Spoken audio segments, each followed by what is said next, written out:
रहनुमा peoples party Shazia मरी ने दो टोक अल्फाज में वाज़ेह कर दिया है कि भारत किसी गलत फहमी में ना रहे कि पाकिस्तान जवाब नहीं देगा। मोदी सरकार अपनी सिक्योरिटी की कमजोरी छुपाने की कोशिश कर रही है। मकबूजा कश्मीर के अवाम के साथ हमेशा खड़े रहने के अज़्म का इआदा किया। तो ये गलत फहमी नहीं होनी चाहिए कि पाकिस्तान चुप रहेगा और पाकिस्तान जो है, जो हमेशा अमन की बात करता है, वो आपकी अग्रेशन का जवाब नहीं देगा।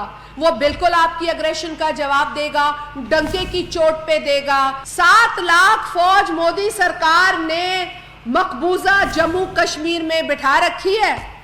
वो क्या चने खा रहे हैं? इतना बड़ा सिक्योरिटी लैप्स आपका हुआ है तो एक सांस आपने ली नहीं है, आपने एक मिनट नहीं लगाया है, आपने पाकिस्तान को इल्जाम देना शुरू कर दिया है।